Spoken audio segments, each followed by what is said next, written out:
Hey guys, welcome back to my YouTube channel. If you're new here, my name is Maria Gift. I'm a Namibian YouTuber currently based in the UK, England to be specific. I make videos and I post them here on YouTube. Do consider subscribing and joining the family. If you're a returning subscriber, thank you so much for always coming back and engaging with me in the comment section. Now, without wasting any time, let's get to the video. So this video is going to be a part 2 of the 3-part series.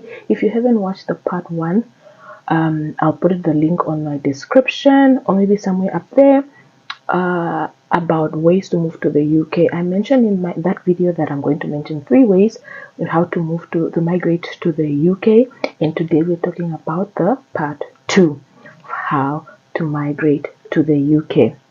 Now, part 1 was fairly straightforward and easy, kind of, but part 2, we're going to talk about the skilled worker visa. Coming to the UK with a skilled worker visa.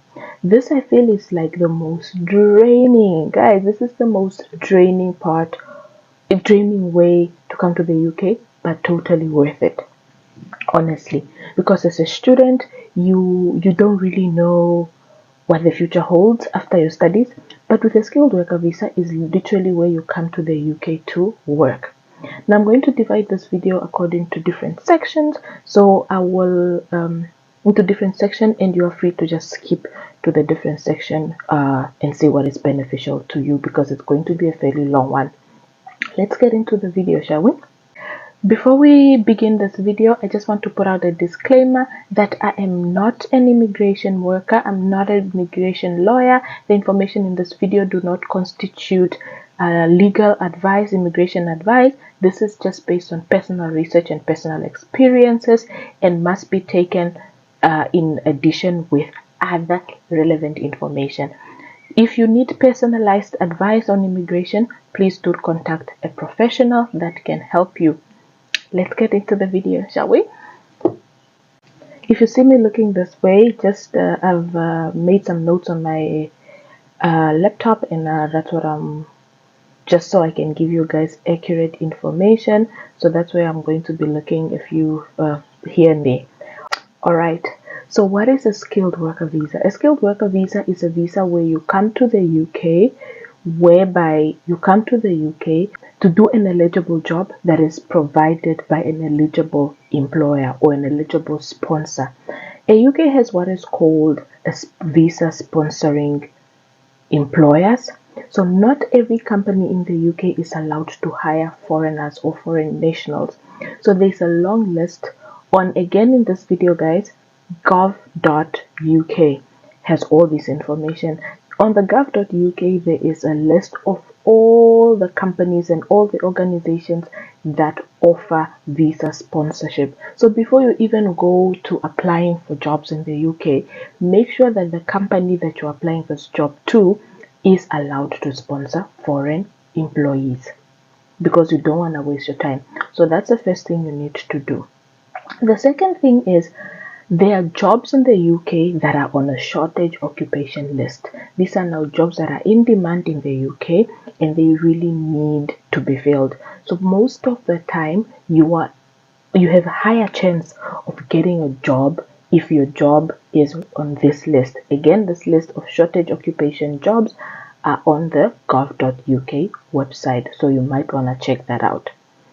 The third thing is, you need to make sure that your CV is according to the UK format.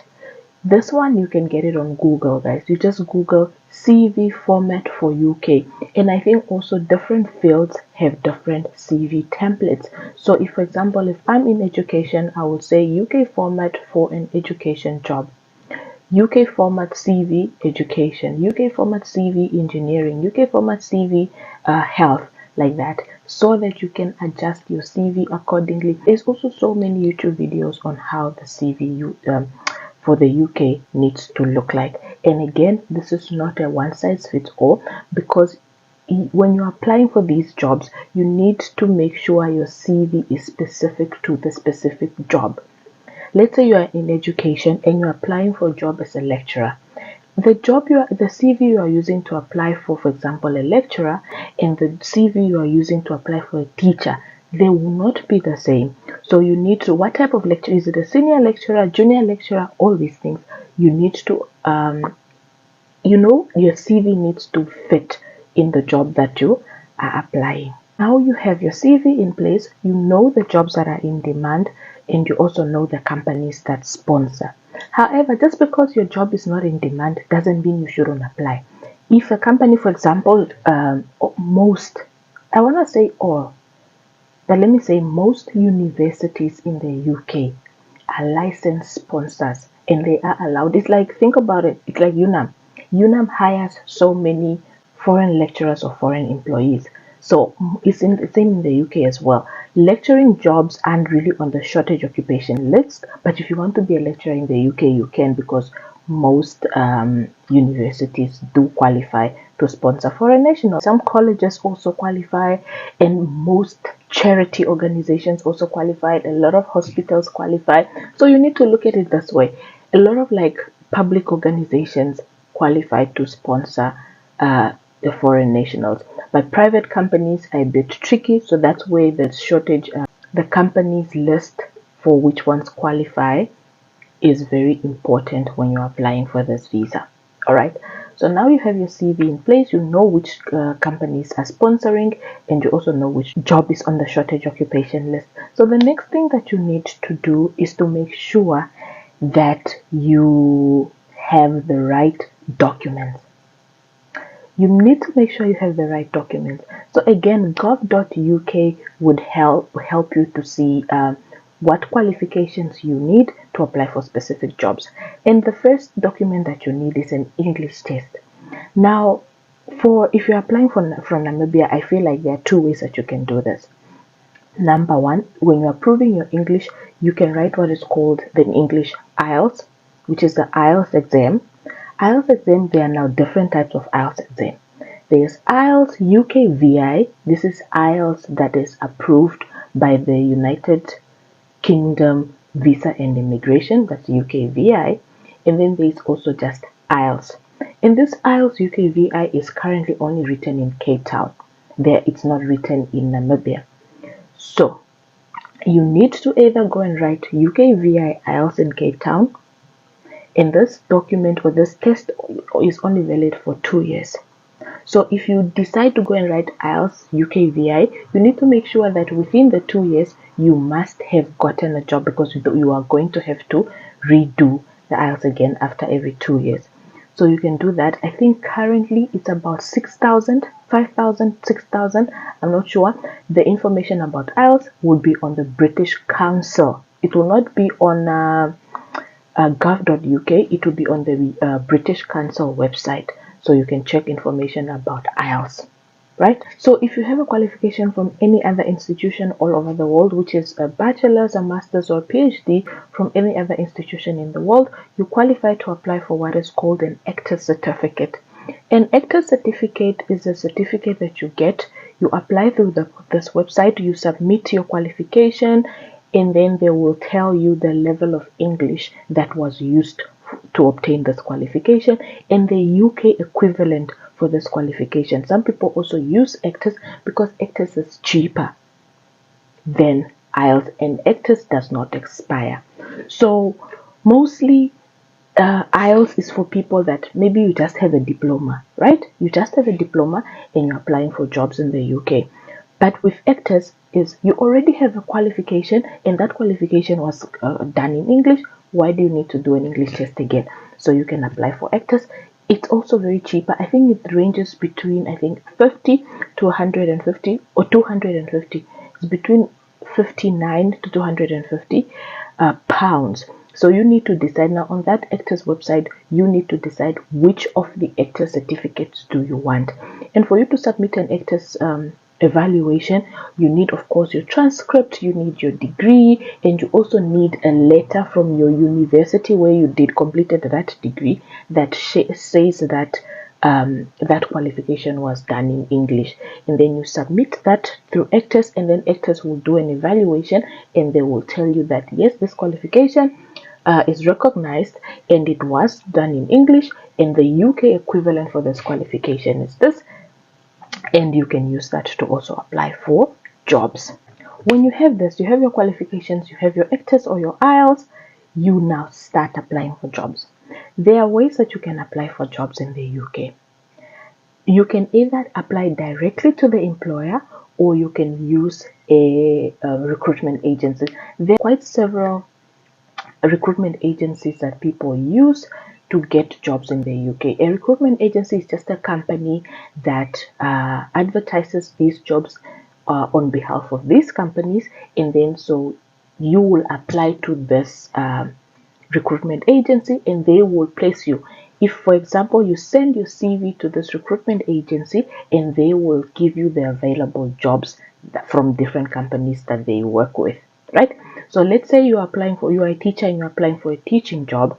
You send your CV to that recruitment agency, and the recruitment agency will say, okay, so we have a school that is located in this town or in this city in the UK, and they are looking for teachers, and we think that you are a good fit. And then they will send you the application. The recruitment agency will send you the application, and then after you apply, they'll maybe also do interviews with you just to make sure that you are a right fit for that specific company or for that specific agency.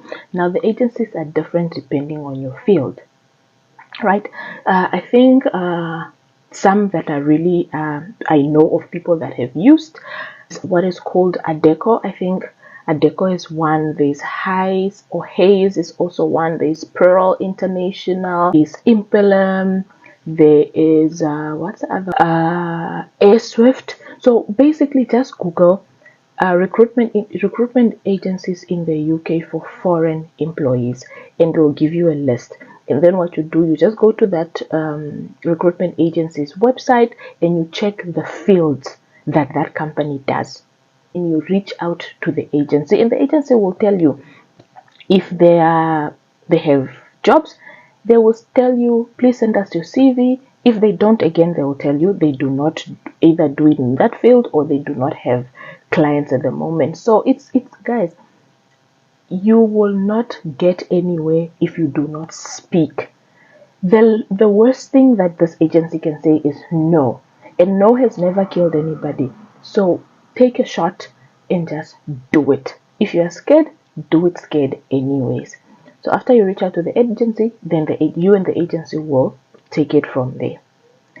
The other way that you can apply for jobs in the UK is applying directly to companies. So let's say now you go on the list of the companies that sponsor visas. On that list, some companies' websites are already there. Let's say you give that list, and as I said, let's say most universities do provide visa sponsorship jobs. So basically, if you, for example, just say University of Manchester jobs, on the University of Manchester website, all the jobs that they have available will be on there. Then you start applying. It's honestly that simple if you're applying directly from the company. It's just, you know the company. Let's say you are in accounting or you're in finance. You know that Deloitte has offices in the UK. You go to the Deloitte website and then you say jobs UK, and then you start applying. That is now applying directly. That is option number 2.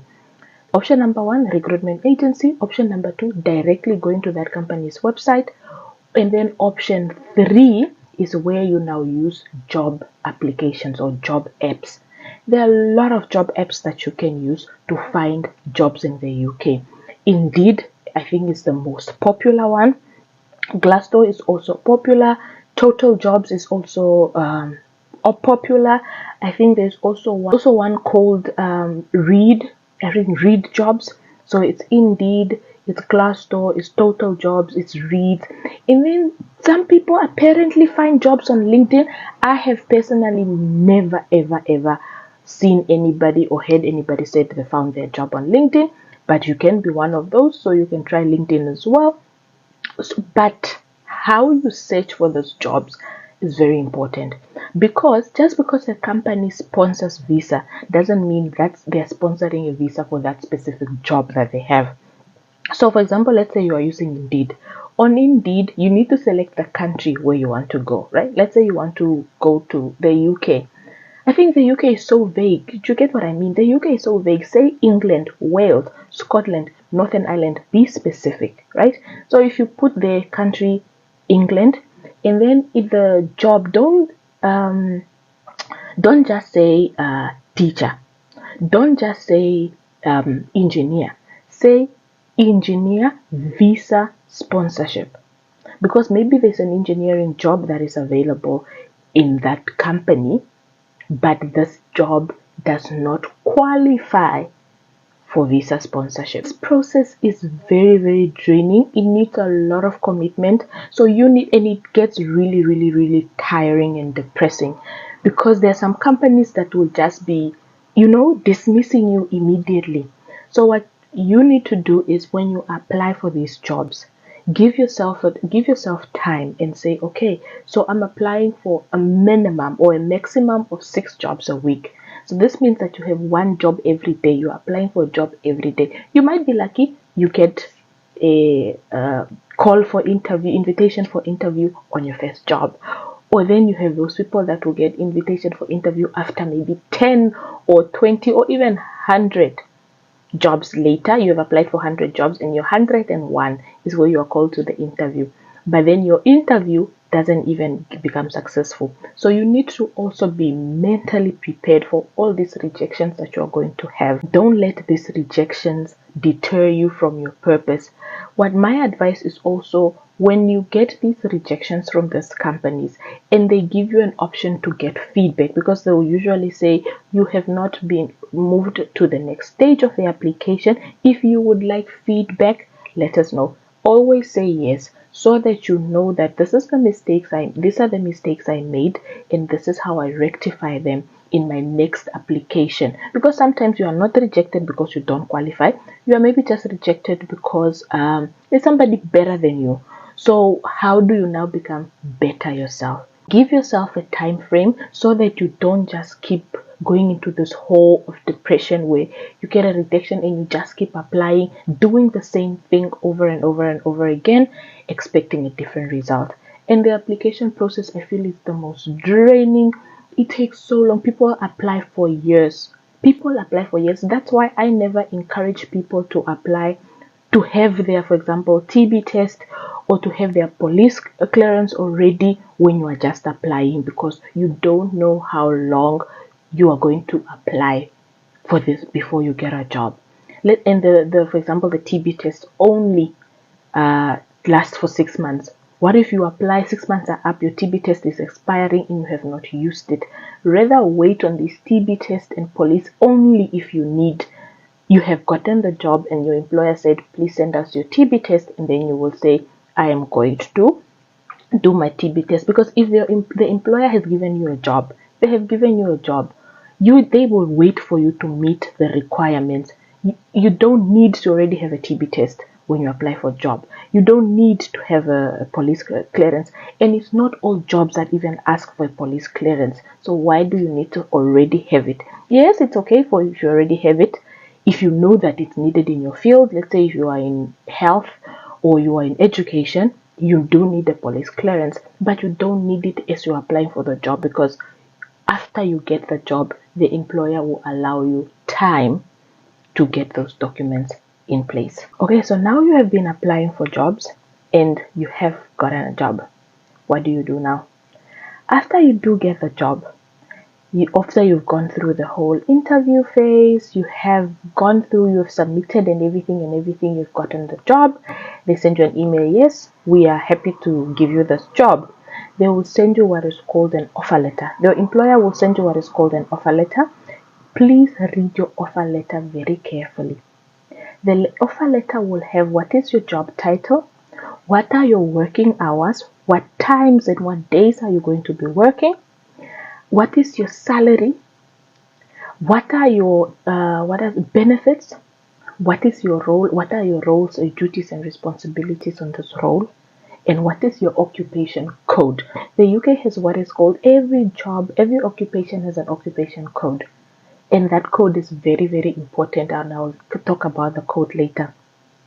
After you read through your offer letter, you scrutinize it very, very well. Your employer will now ask you to either accept or adjust the offer letter. Don't just be excited that, yes, I've gotten a job. I cannot negotiate. No, there's always room for negotiation, because now your offer letter will have your salary. You need to now go on the on the gov.uk and see that does the salary match, or they pay me less. They can pay you more, but they can't pay you. They shouldn't pay you less, because at the end of the day, when you apply for the visa, your visa will be rejected because your salary is too less for the job. Do you get? So after you get the offer and you're happy with your offer, you now send an email to your employer that you accept the offer. After you accept the offer, the employer will send you what is called a COS, Certificate of Sponsorship. This certificate of sponsorship will have most of the information that was on your offer letter. It will have your details and everything about you and what you're going to do and when you're going to start this job. And this COS will also have a certificate of sponsorship number. This COS number is now what you use to apply for your visa. Then you go to the gov.uk website so that you can apply for your skilled worker visa. Now, the skilled worker visa prices are different depending on the circumstances. It's cheaper when your job is on the shortage occupation list, you pay less. It's also even way cheaper if you are applying for a health visa, like a care worker, doctor, care worker, nurse. That one is even cheaper. But if you are just applying a random ordinary skilled worker visa, it's of course more expensive, because now it's not a job that is, let's say, a lecturing job or a teaching assistant job, or you understand, like a research assistant job. It's not on the shortage occupation list, so the visa will be more expensive. Now, when you apply for your skilled worker visa, you are using your own, although you have a job, you are using your own money to pay for this visa. I think most of the time you use your own money to pay for this visa, and then your employer can decide to either refund you when you start your job, or you and your employer would tell you all these things. Either refund you when you apply for a job, or sometimes they can pay for your visa and then you go and refund once you start earning your salary, whatever. But you do pay for your visa. Of course, you pay for the visa fee, which is about between 600 to 1,000 pounds, depending on the type of employer or the type of job you're coming to do. You also pay for IHS. IHS is International Health Surcharge, I think. Yes, International Health Surcharge. IHS is paid, I think it's like 600 pounds per year, because now your COS will have how many years.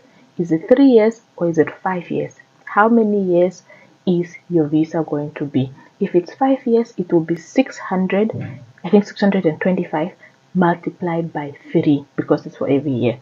If it's 5 years, it's 625 multiplied by 5, and then you need to pay for that. But I think if you're paying for, I think if it's a health visa, like a doctor, a care worker and stuff, you don't pay IHS because you're going to work in the health field. I think that's how it works. And then you also pay for what is called the proof of fund. You don't pay, it's the same as a student visa, to show that you have enough money to support yourself. But this is usually taken away because most of the time your employer will indicate on your certificate of sponsorship, your employer will indicate that they will be the ones to take care of maintenance, because you are going to be getting paid. So they will support you with maintenance. So you will not need to show proof of fund. But if they tick no, then it means you need to show proof of fund. Just look at your COS very carefully. And I think you are open to ask your employer, can you please tick the maintenance for me when they send you the COS? If they say no, it's okay. But if they say yes, you are lucky. And then you start applying for visa. Now, after you get the offer letter, before you get the COS, that's when now the employer will now ask you, get the TB test. You do need a police clearance and all these things. You understand? That is now when you apply. And remember, the TB test doesn't take long. A TB test takes like a day or two to get it. So it's not going to be like, no, I'm waiting for the TB test. The TB test doesn't take long. What takes long is the IELTS. So it's always better to have your IELTS ready before you start applying. The test takes about 15 working days, I think, to get. So it's also better to get it before you start applying for jobs. Applied for the job, you have applied for the visa, and your visa is approved. Again, the visa process, you make the payment, you book an appointment, you go to the TLS contact center, you do your biometrics, you wait for 15 working days, and then you go and get your passport back, because now you have your visa and you are ready to travel. Let's talk about once you have your visa and you have arrived in the UK. When you arrived in the UK and to start your job, remember initially when I spoke about the code. When you get in the UK, you are allowed to take on additional work. You are allowed to take on additional work while you are on a skilled worker visa. However, very important, you can only do additional work on jobs that are on the shortage occupation list. If the job you want to do additional work on is not on the shortage occupation list, then you do not qualify to do this job. So for example, let's say you come in the UK as an engineer, right?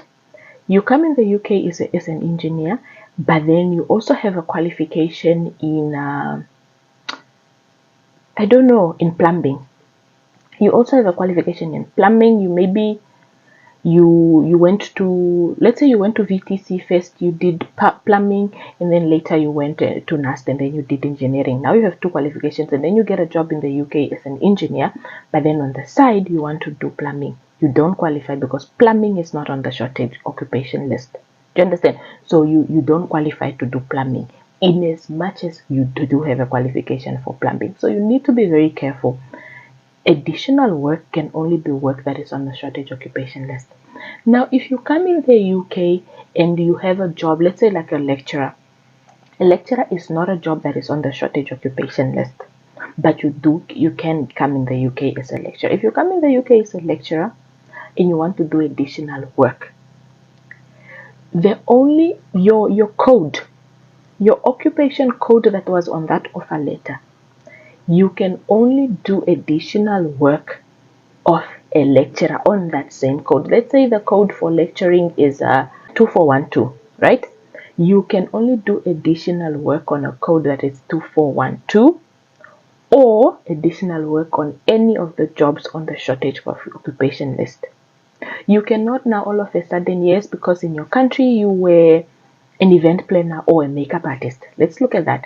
So in your country you were a makeup artist, but also as a teacher. Like for example, myself, in my country I was a teacher, but I also do nails. So I cannot come to the UK. If I come to the UK as a teacher, I cannot work as a nail technician on the side, because nail technician, number one, is not the same code as teaching. That's number one. Number two, is not on the shortage occupation list. I can only work additional work as a teacher because that is my code. I hope this makes sense. A lot of people get confused with this because they have this idea, I can continue my business. Also, as a skilled worker visa, you are not allowed to engage in self-employment, so you cannot run your own business. You need to switch your visa to a business visa, which is something totally different. I hope this is clear. So we've come to the end of this video. I hope the information is clear, but if it's not clear, guys,